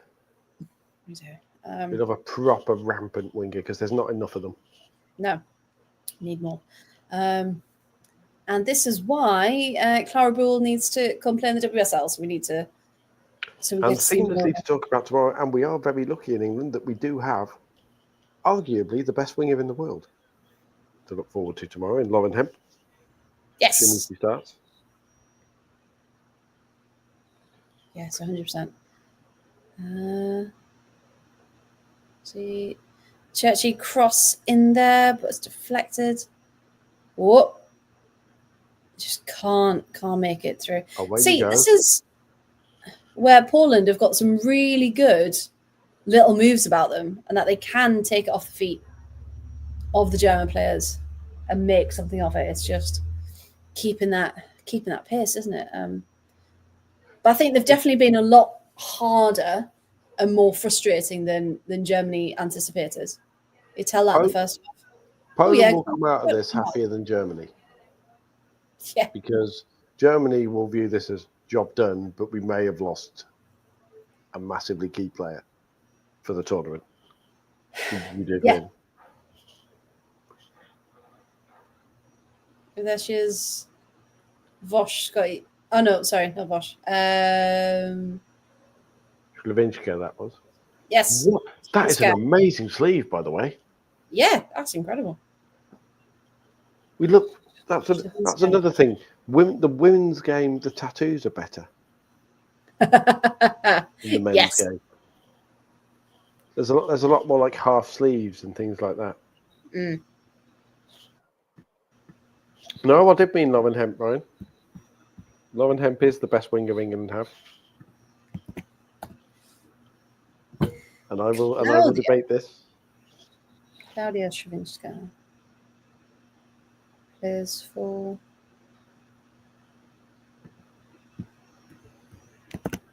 I also enjoy how Kinga Shemik is a proper.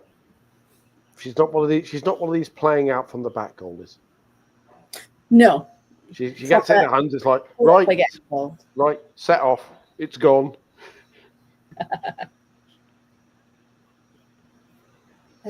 Just having a look. Translate that page.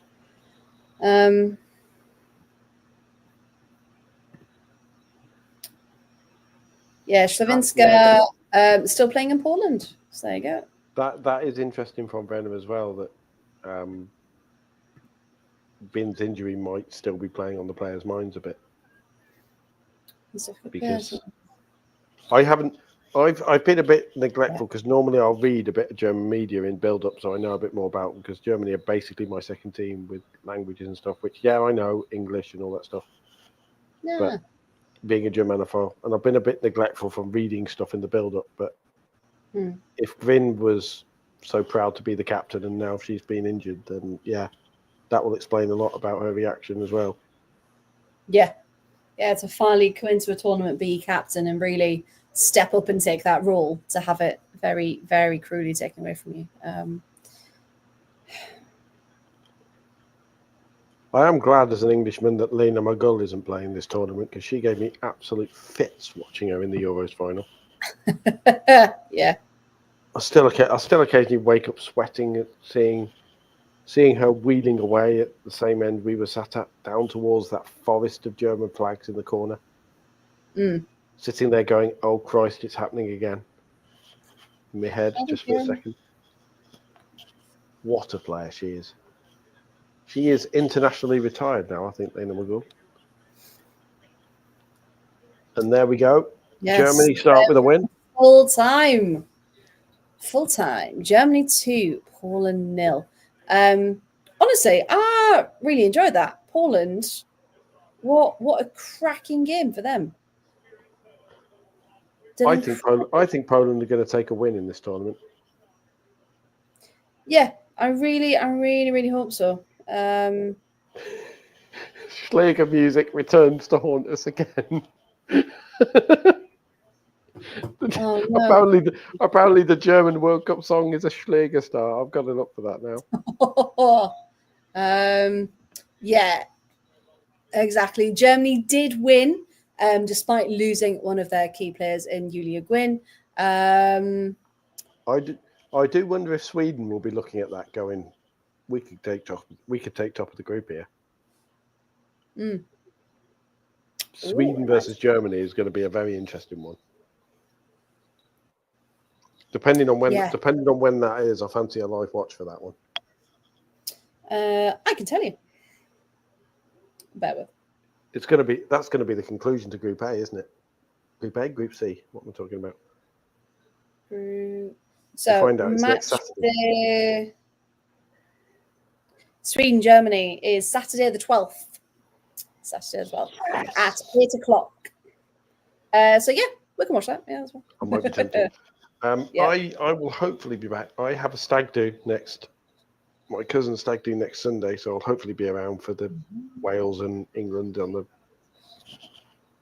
nice calm, the doubtless nice calm final group game, England versus Wales, which definitely won't have a situation where Wales can stop England progressing. Oh, of course not. No, never the case. I am genuinely concerned because this Welsh side, again, a bit like Poland, they've got nothing to lose. They're going to come at this with everything they've got. And not that England won, but in terms of expectations, like Wales, did you see the press conference for Wales? They had. But what Sean said about being an underdog's like a privilege.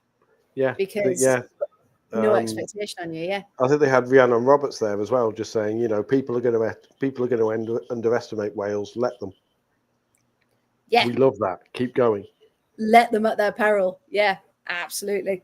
And that's what you need to use to your advantage, isn't it? If no one expects anything of you, you're the lowest rank inside, and to go into it against these big names in the group of death, and that's exactly what they'll be using to fuel them in the future. So yeah, do you think they can get something against the Netherlands tomorrow? I really hope so.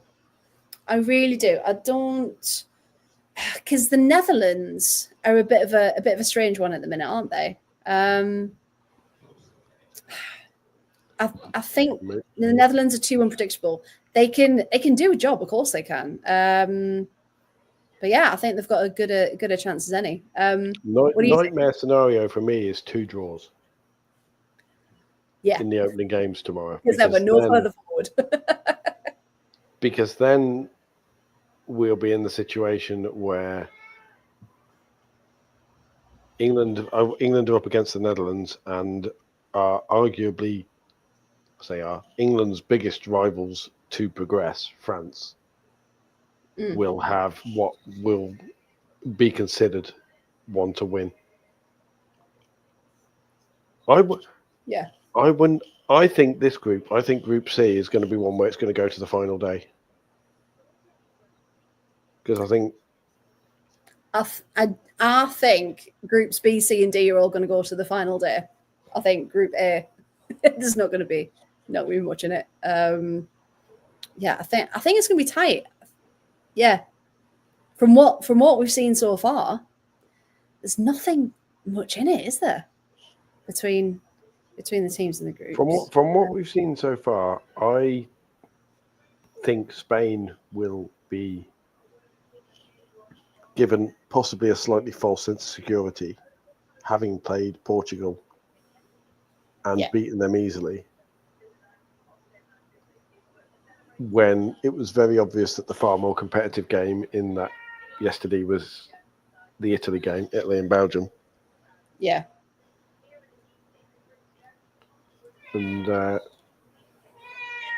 so Germany topped the group on goal difference at the moment. Yes, currently followed by. It's as if you're reading my tweet that I'm just trying to do, Paul. I am. I'm just reacting because it's on the screen, so I'm just reacting to it. And Denmark, Poland.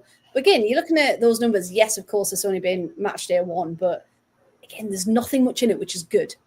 It's not a runaway train like Spain, currently have at the moment on their goal difference +5. But yeah, I think you're right. I think Spain, because for them, they're probably looking at it like, oh, we've got a fairly easy group. We should be topping this. Yeah, I think when it hits for the quarters, I think they might go, oh, this is a bit harder than we expected. What do we think about Bonmati being brought into play? Absolutely not. Why? Why was she brought on? You can't have one of your players have viral meningitis. Yes, she might be better, of course, but why bring her on when you don't need to? They were 4-0 up at that point, weren't they? You just think, I think we're going to have. I think we might have, for those people old enough in the chat, I think we might have a Ronaldo in France '98 situation with Bonmati at some point. Like, genuinely, if Spain get through, we'll have a situation where she starts in, say, the quarters or the semi-finals, and everyone stood there going, she's a bit off the pace, is Bonmati. What's going on here? We were told she was fine, and then Spain don't take her off or anything, and an opponent takes advantage. Yeah, and then actually she, it can do more harm than good to her health, and that's never what we want. So, I mean, if she is fine, then fair play, and you can tell she wants to play. Of course she does. But yeah, I think 4-0 up, it was just needless. When give her some more rest. If she is indeed fine, bring her on the next game. Like, there's nothing stopping her there. But yeah, I just didn't think it was really necessary. Really, they're just replaying the goal. By the way, the second goal, Shula's movement is gorgeous. The way she holds her run and anticipates where that ball's going is just absolute top tier striker play. The power and intent behind that. She's like, this is going in, no matter what. And I do wonder if they show it, but I hope they showed Anne-Catherine Berger's save from Eva Payot as well, because Payot properly full on arches herself. Yeah. Textbook header. And again, you just think if that was maybe another goalkeeper or something was slightly off, that would have been straight in the back of the net, wouldn't it? Yeah, if you put it, it's one of those. If you put it either side of Anne-Catherine Berger, it was in. So. Yeah. Oh, it's the quarterfinals of the Club World Cup. Thank you, Chris. The only thing I know is Al Hilal knocked out City. That's all I've taken in from this Club World Cup. Which was very funny. Yeah, because my my godson says he's a City fan, and we went to see Hamilton the other night, and I was like, "Oh, I've been watching the Club World Cup," and he went, "No." And before you say anything, I know City have been knocked out. I don't care. I haven't been watching any of it. Do apologise. I'm trying to bond with you. But yeah, it's not good. Not good for City at all. Apparently, they need a rest. Bit of rest and relaxation. But yeah, there we have it. Germany 2, Poland 0, but Poland can definitely hold their heads up high, because what a way to mark your debut in this tournament. So just a little reminder then. So we have got the groups. At the moment, we'll just do a quick run through of who's stopping what. In Group A, currently stands Norway, Finland, Switzerland, and Iceland. After the very unconvincing wins on Wednesday. In Group B, we've got Spain, Italy, Belgium, then Portugal in fourth place. Spain, of course, winning 5-0. Italy winning with a single goal against Belgium yesterday. Today, we had all of Group C's games. Earlier today, we had Sweden-Denmark. Again, decided by a goal. Only 1-0 in that one, so Sweden are in second place. And Germany, of course, as we've just seen, have beaten Poland 2-0. Now, tomorrow, this is where Group D and England and Wales both come into play. We have decided between us So we are going to be doing a live watch along like this for the France-England game at 8 o'clock. And me and Paul are also, we're going to be doing a Twitter space, aren't we? Oh yeah, okay, I can come and join you for a Twitter space. Yeah, we'll do a Twitter space. And Matt can come and join in as well, because obviously we'll be on air for that. So you might, yes, we might mute. You might see us mute a bit where we have to do radio talky stuff, but that's fine. We can do that. So yes, so please do join us on the Absolute Football Twitter space for the Wales-Netherlands match, and then we'll flip over to YouTube at 8 o'clock for the France-England game. Maybe a bit earlier if we want to do some build-up. But do follow us across socials to find out what's going on. And I can tell you, if you're new, if you haven't been here before, thank you very much. We are usually live. I was going to say term time, season time, 4 nights a week with our non-league show on a Monday, Premier League show on a Tuesday, our women's football show on a Wednesday, and lower league on a Thursday. However, that will all kick off again, of course, when the season starts. So in order to keep up with what we've got going on, whether we've got exclusives, whether we've got bonus content or special interviews even, you might see some of those popping up. Or, of course, our live watch-alongs through the Euros. So you can follow us at Absolute Ball Pod on Twitter, at Absolute Football Podcast on YouTube, and the same on Twitch. TikTok at Absolute Football Pod. Instagram, Absolute Football Podcast with an underscore. On Blue Sky, we are Absolute Football. And Facebook, the Absolute Football Podcast. And today was also in partnership with the whole 115 yards as well. So if you wouldn't mind giving that channel a follow as well across all socials, I've got the transfer tracker up on our website, which is the whole115yards.com, as well as latest news, articles, anything you can think of. And again, that football diary for the Euros is on the whole 115 yards Instagram as well. So do give that a shout. Yes, thank you, Chris. Much love back to you. So everyone who has listened, watched, tuned in at any point, got involved in the chat, we really do appreciate it. So thank you very much. I did enjoy, by the way, these might be the spontaneous watch-alongs, I'm guessing, given that this was planned about midday. You were just like, anyone fancy doing a watch-along for Germany-Poland? I'm like, I'm there. Well, it's one of those things. So for those who don't know, I also tutor. So if I'm working, as I am working through some of the 5 o'clock kickoffs, I then can't do it. So it's sent up to someone else to host it, which I'm absolutely fine with, of course. But people have lives, they're busy. But yeah, so if it turns out that I'm suddenly free, if someone's cancelled or rescheduled, I'm like, hey guys, go on, let's do watch along.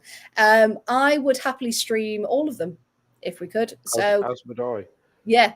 So, hey. It was actually quite touching when Graham yesterday, like, what time are we on tomorrow after Wednesday? And I'm like, yeah, we want to see us. We want to watch every game with us. What on earth? Yeah, and honestly, guys, if we can, then we will. So that's why you need to follow us across socials. So watch this space.